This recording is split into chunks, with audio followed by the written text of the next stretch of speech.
I do what I do. It's becoming irrelevant. You see? But here's the thing, FBA culture is still standing. It's still dominant. It's still the blueprint. And now that we've delineated, you'll either honor the culture or you'll be swallowed in it. Now, let's take you all back. Let me take you all back. Let's come on back with Dennis Spurling, yours truly, back to South Central Los Angeles, born, Grambling State University alumni, proud Generation X, foundational Black American. I graduated from Grambling in 1997. And by that time, Southern University Law Center in Baton Rouge was my next avenue of higher education. And so I was fully immersed in the cultural heartbeat of Black America. In the next summer, 1998, I began to attend the Essence Festival in New Orleans. Keep in mind, Essence Festival started in 1995, so I was pretty much at ground zero, okay? You all hit the #1 button if you can hear me clearly. I need to make sure all hands are on deck.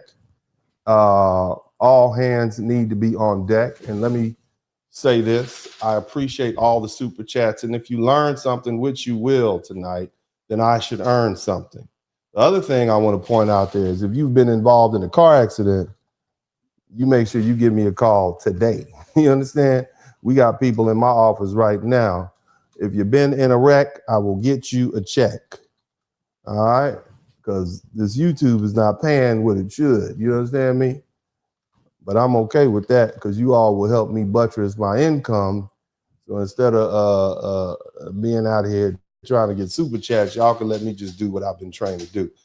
My phone number is written across the top there, but let me get back to where I was. So, you know, I graduated from Grambling in 1997, went down to the Southern University Law Center in the fall of 1997, and I began to matriculate at SU in BR, okay?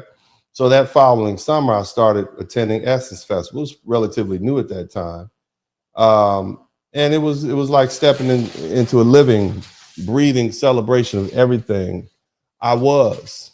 A proud young Black man, educated, ambitious, smooth. He had to be probably about 55, 60. She just had to come over and tell me how handsome I was. You understand me?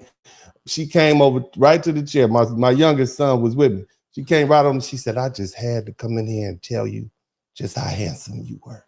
And I said, well, gosh, thank you so much. That is so very kind of you. And nothing make you feel better than an older Black woman running up on you and just telling you how handsome you are. And I felt beautiful. I felt all beautiful on the inside. I even gave her a little hug. Thank you, baby, as I was sitting in the chair. But nevertheless, smooth. You see what I'm saying? And that's something that brothers from my age group, Generation X, we prided ourselves on being able to chop it up with the ladies and have a conversation, you know, and you know, spit that hot game in her ear. So, you know, the thing about Essence Festival was this. Shout out to my man Canary Valens. You know, man, it's just rooted in culture, you know, and it was a culture on the rise. But you know, the thing is, Essence Festival back then was for grown folks. You see, it wasn't like the Bayou Classic, where Southern University plays Grambling State University every year on Thanksgiving Day weekend. Okay, that was more of a college crowd. Essence Festival was, shout out to Kenneth Williams. Essence Fest was where mature, intelligent, and classy Black people from all over the country met.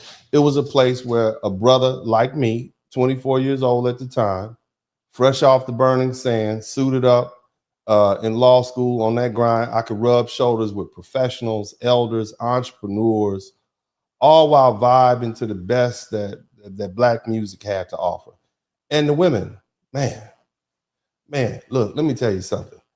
Shapely, stylish, sophisticated Black women from New York, from the Bay, from Chicago, from Charlotte, from New Orleans, from Atlanta. It was like a Mecca, you see? And I came down from Baton Rouge with my fraternity brothers, law school classmates, other Southern grads, And you know, many of them actually lived down there. You know, and we were young, we were sharp, we were respectful. You know, and we were ready. And you know, the thing is, we weren't thugs. Now, of course, New Orleans being New Orleans, is gonna be that element there. You see, but you know, we were a new crop of black men molded by the vision of the civil rights generation and the grit of Generation X. We believed in something, and we believed in black women.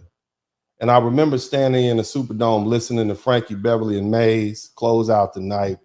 I remember seeing Aretha Franklin there, and she just brought me to tears. If you ever have had the opportunity to hear Aretha Franklin sing, man, it's like she fills up an auditorium, and it's just literally breathtaking. And I caught her performance when I was older, but other people like Earth, Wind and Fire, Shaka Khan, Patti LaBelle, these were royalty, and these were the artists who carried our culture with dignity and purpose. And Essence wasn't just entertainment; it was a Black American summit. It was classy, it was sacred.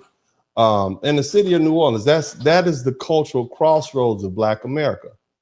You see, it sits in the confluence of our people: Texas, Mississippi, Arkansas, Alabama, Oklahoma, Atlanta, even California, the whole East Coast, the Mid-Atlantic. You know, if you were FBA and you wanted to be part of the culture, you made the pilgrimage to New Orleans in July. And it was where style met substance, where the old school met the new school, where relationships were built, not just hookups, relationships. Man, you know, folks met their spouses at Essence. Folks found business partners at Essence. It was sacred ground. So, you know, back in 1995, you know, I'm in my early 20s, you know. Matter of fact, I'm 21. I was just a young man. The hottest movie out that year was Malcolm X, and the music was the message, and the conscious energy was still alive. My generation still loved our people. We respected our elders. We celebrated our women. And sure, we had players, we had hustlers, but we also had culture, consciousness, and class. You see, the Pookies and the Ray Rays didn't run the show. We were outside. We danced. We flirted. We laughed. We didn't need filters and TikToks to feel alive. We lived in the moment, and there were no iPhones to bury your face in, no Instagram algorithms, no twerking contests. Well, there was a couple of twerking contests, but it was an underground thing. It wasn't so mainstream. You know, actually, New Orleans is where twerking started, and they used to call it pee-popping. Twerk some, twerk, but enough of me, twerk. Yeah, you know, never mind. Shout out to Ivy in my best life. I'm living my best life. Thank you so much. I'm gonna make sure I acknowledge all the super chats when I get to that time period. But anyway, what I'm talking about is Black unity. You see, we had that back then, but now the same folks who made Essence special, those people in their 50s and their 60s and their 70s, and they aren't the ones buying tickets anymore. It's the younger generation. They're not motivated to come because the artists they love don't fit the Essence Festival mold. No grown man wants to sit through an hour of degenerate lyrics and half-naked chaos or drill music on that sacred stage. You see, in 1998, that time period, you could bring out a Snoop, a Cube, a WC. You see, we still kept the crowd classy. The brothers knew how to dress, speak, how to perform with presence. They respected the audience. And now you got children on stage with no message, no manners, and no memory of who came before them. Essence used to be the mirror of America's, Black America's best. It used to attract brothers like me, you know, and at that time, young, ambitious, rooted in family and community, you know, and I was a common type of FBA man back in the 1990s, educated, raised on Motown, Malcolm, you know, just grown enough to want something real. You see what I'm saying? That's what Essence was once upon a time. And unless we take it back culturally and spiritually, it's going to be gone for good. Now, fast forward 30 years later. All right. what once was a cultural staple has now been co-opted and rebranded. And the Essence Festival is no longer for us. It's being run by corporate DEI hires. You see what I'm saying? What's up, what's up, what's up? Welcome, welcome, welcome to the broadcast. This is Uncle D. People wash their ass in the tub, Kamala Harris. You would tune in to Uncle D. D's Black Man Talk. Pull up, homie, take a seat. Don't be a shadow watcher every day. You learn something, then you earn something. Let them know and drop some money in the plate. It's getting cold, ladies, talking ratchet. Lizard King here, grab your coat, zip your jacket. Keep quiet for a second, close your jaw. Attorney Spurling, this ain't pearly, know the law. Talking Constitution, pushing pins when he shooting, give him that. Masculinity, just for the record, sprinkle that. You can keep your cat, gotta cut it. Only cat he rubbing, gotta love it. I call it Molly Buddy. Gotta vote your interest, voting earns. Presidential, this is for the money that I earn. When you gon' learn, my people, that evil mixed with evil. No matter what you're doing, baby, this ain't equal. Sometimes when you're special, you get hated. The test is for the best, you're damn right, my people made it. Uncle D, Blizzard King, you been served, gotta notice. Now black men out here know we winning, gotta hold it now. Uncle D, you been served, get your notice now. Black men out here know we winning, gotta hold it now. Uncle D, you been served, get your notice now. Black men out here know we winning, gotta hold it now. Uncle D, you been served, get your notice now. Black men out here know we winning, gotta hold it now. Hey man, I'll do what I do. Somebody need to whip your ass. Get up and whip him, Sweets. Hey, don't be putting the money in my hand all rough. Take your ass out here. You buy you a Flowbee and cut your own damn hair from now on.